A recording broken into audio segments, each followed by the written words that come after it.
అందరికీ నమస్కారం అండి. ఈసారి ఒక కల్ట్ క్లాసిక్ చిత్రం 'గుండమ్మ కథ'. ఈ చిత్రం విడుదలై నేటికి 64 సంవత్సరాలు పూర్తి చేసుకుంది. అక్కినేని, నందమూరి కలిసి నటించిన చిత్రం విజయ ప్రొడక్షన్స్ బ్యానర్‌లో వచ్చిన ఆఖరి బ్లాక్ బస్టర్ చిత్రంగా చెప్పుకోవాలి దీన్ని. ఈ చిత్రం జూన్ 7న విడుదలైంది 1962లో. అలా నేటికి 64 సంవత్సరాలు పూర్తి చేసుకుందండి. ఈ చిత్రాన్ని తెలుగు, తమిళ భాషల్లో ఒకేసారి తీశారు. తమిళంలో ఇది అక్కినేని నాగేశ్వరరావు గారికి 100వ సినిమా. తెలుగులో నందమూరి తారక రామారావు గారికి ఇది 100వ సినిమాగా నిలిచింది. ముఖ్య జంటలు 2 జంటలు. నందమూరి, సావిత్రి, అక్కినేని, జమున రెండో జంట. నిర్మాణ సంస్థ విజయ ప్రొడక్షన్స్. నిర్మాతలు నాగిరెడ్డి చక్రపాణి, దర్శకుడు కమలాకర కామేశ్వరరావు, సంగీత దర్శకత్వం ఘంటసాల గారు, ఛాయాగ్రహణం మార్కస్ పాట్లే. శతదినోత్సవం ఈ చిత్రం 21 కేంద్రాల్లో చేసుకుంది. దానికి ఆధారాలు కూడా ఉన్నాయి. అవి ముఖ్య విశేషాలు. ఈ చిత్రం కథ గురించి కూడా చాలా చెప్పుకోవాలండి. ముఖ్యంగా ఈ చిత్రం ఇద్దరు అగ్ర హీరోలు ఉన్నారు. నాటి అగ్ర హీరోలు ఇద్దరు అక్కినేని, నందమూరి ఉన్నా కూడా చిత్రం పేరు సూర్యకాంతం గారు పోషించిన పాత్ర పేరు మీదుగా చిత్రం పేరు వస్తుంది. అదొక విశేషం. అది కూడా విజయ ప్రొడక్షన్స్, చక్రపాణి గారు కాబట్టి సాధ్యమైంది అనుకుంటాను. తర్వాత ఈ చిత్రాన్ని విజయవారు విఠలాచారి గారి కన్నడ సినిమా 'మనే తుంబిద హెಣ್ಣు' అనే చిత్రం ఆధారంగా నిర్మించారండి. ఆ చిత్రం నాగిరెడ్డి గారికి బాగా నచ్చి విఠలాచారి గారిని అడిగితే విఠలాచారి గారు హక్కులు ఇచ్చేసారట విజయవాడకి. ఆ చిత్రాన్ని కథని మార్చి ముందుగా దాన్ని బిఎన్ రెడ్డి గారి దర్శకత్వంలో తీద్దాం అనుకున్నారు. కానీ మరీ బిఎన్ రెడ్డి గారు క్లాసిక్ సినిమాలు తీస్తూ ఉంటారు. ఆయనకి ఈ సినిమా నప్పదని మానుకున్నారట. ఆ తర్వాత డివి నరసరాజు గారిని పిలిపించి కొంత ట్రీట్మెంట్ అది చేయించి పుల్లయ్య గారిని అడిగారట. కానీ పుల్లయ్య గారు నాకు ఆ కథనం నచ్చలేదని తప్పుకున్నారని వినికిడి. ఆ తర్వాత చక్రపాణి గారు ఈ చిత్రం కథ మీద కూర్చొని డివి నరసరాజు గారితో కమలాకర కామేశ్వరరావు గారు అప్పటి వరకు జానపదాలు తీశారు, పౌరాణికాలు తీసిన ఆయన్ని మొట్టమొదటిగా సాంఘిక చిత్రానికి దర్శకుడిగా ఎన్నుకొని వీరు ముగ్గురు కూర్చొని కథని మార్చారట. 'టేమింగ్ ఆఫ్ ది ష్రూస్' షేక్స్పియర్ కథలోంచి కథానాయకుల గురించి తీసుకొని ఈ కథలోకి మార్చారనమాట. అలాగే ఈ చిత్రంలో కన్నడంలో చూసుకుంటే గుండమ్మ పాత్రకి భర్త పాత్ర ఉంటుంది. ఆ భర్త పాత్రనేమో చక్రపాణి గారు మొత్తం లేపేశారట. ఏమనంటే, ఎందుకయ్యా ఎవడు ఏ మాట మాట్లాడిన వాడు సినిమాలో ఉన్నా ఒకటే, లేకపోయినా ఒకటే అని చెప్పారట ఆయన. అలా ఈ చిత్రానికి చక్రపాణి గారు మొత్తం కథనం మార్చి కథనం బాగా తయారైన తర్వాత అప్పుడు నటీనటులు ఎన్నుకున్నారనమాట. నటీనటులు ఎన్నుకున్నప్పుడు ముందుగానే నాగేశ్వరరావు గారు, రామారావు గారు ముఖ్య పాత్రలు కానీ అనుకున్నారు. ఆ తర్వాత అలాగా గుండమ్మ పాత్రకి సూర్యకాంత గారే మొట్టమొదటి ఛాయిస్ అని కూడా వినికిడి. అలా ఈ చిత్రం అందరూ అగ్రనటులు, నాటి అగ్రనటులతో తీయడానికి విజయ ప్రొడక్షన్స్ వారు డిసైడ్ చేస్తే అందరివీ ఒకేసారి కాల్ షీట్లు దొరకడం కష్టమయ్యాయట. అప్పుడు కాల్ షీట్లు అందరివి ఎక్కడైతే దొరికాయో వాటిలో అందరూ ఉన్న సీన్స్ తీస్తూ ఉండేవారట. అలా కాకుండా మిగిలినది ఒక గుండమ్మ ఇంటి సెట్టు వారి విజయ స్టూడియోలో పర్మనెంట్గా ఉండేది.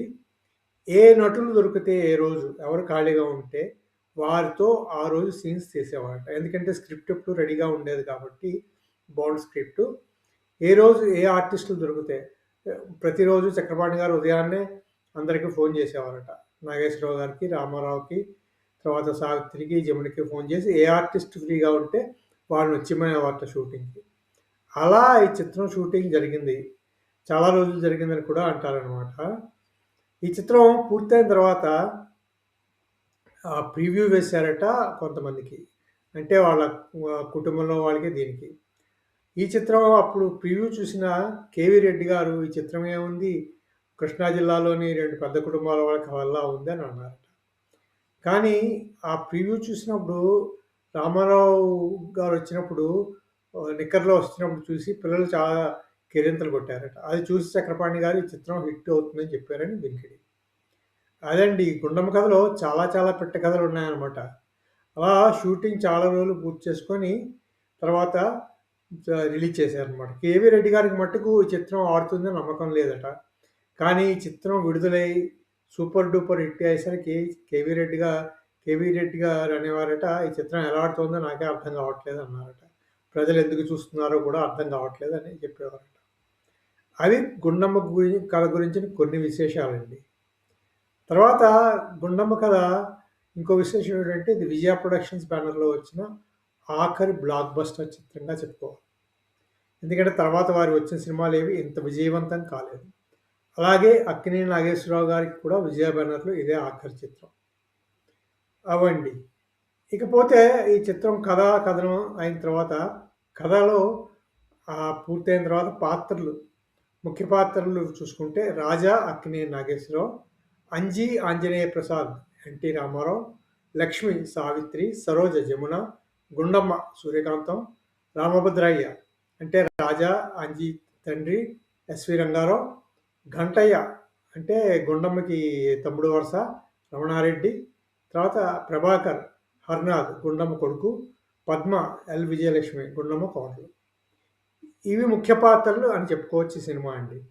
ఈ సినిమా కథ అందరికీ తెలిసిందే. దాని గురించి మనం పెద్దగా చెప్పుకోవాల్సింది ఏమీ లేదు కదా! కథ గురించి చెప్పుకోవడానికి ఏమీ లేదు. కానీ సినిమా అంతా హాస్యరసంగా సాగుతుంది. చాలా సరదాగా కూడా ఉంటుంది. తర్వాత ఘంటసాల గారు ఈ సినిమాకి మళ్ళీ సూపర్ డూపర్ సాంగ్స్ కూర్చారండి. పాటలన్నీ సూపర్ డూపర్ హిట్స్ ఆ సినిమాకి. అందులో ఈ చిత్రం అంత సూపర్ డూపర్ హిట్ అవ్వడానికి కారణం పాటలు కూడా ఒక కారణం అని చెప్పుకోవాలి. ముఖ్యంగా పింగళి నాగేంద్రరావు గారు పాటలన్నీ రాశారు. సంగీతం అంతా ఘంటసాల గారు. ఎంత హాయి ఈ రేయి ఎంత మధురం ఈ హాయి, కోలు కోలోయన్న కోలో నా సామి కొమ్మలిద్దరు మాంచి జోడు, తర్వాత ప్రేమయాత్రలకు బృందావనము నందనవనము ఏలను, మౌనముగా నీ మనసు పాడిన వేణుగానమును వింటిలే, తెలుపక తెలిపే అనురాగం నీ కనులనే కనుగొంటిలే. తర్వాత ఇంకా బ్రహ్మాండమైన పాట, లేచింది నిద్ర లేచింది మహిళా లోకం, దద్దరిల్లింది పురుష ప్రపంచం, వేషము మార్చెను భాషను మార్చెను మోసము నేర్చెను అసలు తానే మారెను. ఇంకో పాట, సన్నగా వీచే చల్లగాలికి కన్నులు మూసిన కలలాయే, తెల్లని వెన్నెల పానుపుపై ఆ కళ్ళలో వింతలు కలనాయే. తర్వాత అలిగిన వేళని చూడాలే గోకులేశ్వరుని అందాలు. ఈ పాటలు మొత్తం 8 పాటలు, 4 నాగేశ్వరరావు గారి మీద, 4 రామారావు మీద అని అనుకోండి. ఇద్దరికి ఈక్వల్‌గా పాటలు పెట్టినట్టున్నారు. ఎందుకంటే అప్పటికి నాగేశ్వరరావు, రామారావులు ఇద్దరు చాలా పెద్ద పేరు సంపాదించుకున్నారు. అభిమాన సంఘాలు కూడా మొదలైపోయాయి వారికి ఆ టైంకి. అంచేత ఈ చిత్రం టైటిల్స్ వేసేటప్పుడు ఎవరి పేరు ముందు వేయాలనేది ప్రాబ్లం వచ్చినప్పుడు ఆ బాధంతా ఎందుకని చెప్పేసి అందరివి ఫోటోల్లో వేసేసారు. ఫోటోలో మొట్టమొదటి నలుగురు వచ్చేస్తారు మొట్టమొదటి ఫోటోలోనే, హీరో హీరోయిన్స్ అనమాట. అలా రెండో దాంట్లో ఏమో మిగిలిన వాళ్ళందరి ఫోటోలు వేసేస్తారు. అలా ఎవరి పేరు ముందు వేయాలనేది కూడా వాళ్ళు తప్పించుకున్నారు విజయవాడ. ఈ గుండమ్మ కథ మనం చెప్పుకున్నాం కదా, సూపర్ డూపర్ హిట్ అయింది. 1-2 కేంద్రాల్లో రిజిస్ట్రేషన్ కూడా చేసుకున్నట్టుంది. ఇంత బ్లాక్ బస్టర్ సినిమా తర్వాత విజయ ప్రొడక్షన్స్‌లో మళ్ళీ ఇంకే సినిమా కూడా ఇంత హిట్ కాలేదండి. అదేమిటో కానీ మళ్ళీ వారికి ఇంకో హిట్ ఎప్పుడు పడలేదు. ఆ తర్వాత వచ్చిన సత్య హరిశ్చంద్ర కానీ, తర్వాత ఉమాచండి గౌరీ శంకర్లు కానీ, సిఐడి కానీ ఇవన్నీ సూపర్ డూపర్ ఫ్లాపులుగా నిలిచే విజయ బ్యానర్. ఆ తర్వాత చక్రపాణి గారు ఉన్ననాళ్ళు తీశారు కొన్ని సినిమాలు. చక్రపాణి గారు మరణించాక నాగిరెడ్డి గారు హిందీ సినిమాలు మాత్రమే ఈ బ్యానర్‌లో తీశారు. తర్వాత వచ్చిన తెలుగు సినిమాలు చాలా తక్కువ. అవి ఈ గుండమ్మ కథకి కొన్ని విశేషాలండి. ఈ గుండమ్మ కథ ఎప్పటికీ కూడా ఇప్పుడు చూసినా కూడా చాలా సరదాగా ఉంటుందన్నమాట. ఈ గుండమ్మ కథ వెనకాల బోలెడు కథలున్నాయి. చిన్న చిన్న కథలు బోలెడు ఉన్నాయన్నమాట ఈ చిత్ర విశేషాల్లో. అందులో కొన్ని మనం మాట్లాడుకున్నాం ఇవాళ. మీకు కూడా తెలిసిన విశేషాలు గుండమ్మ కథ గురించి మన కామెంట్స్‌లో పెట్టండి. అందరం పంచుకోవచ్చు. తర్వాత ఈ వీడియో మీకు నచ్చితే సబ్స్క్రైబ్ చేయండి, షేర్ చేయండి, లైక్ చేయండి. Thank you very much. మళ్ళీ మరో వీడియోలో మరికొన్ని విశేషాలతో కలుసుకుందాము. అంతవరకు సెలవు. Thank you very much.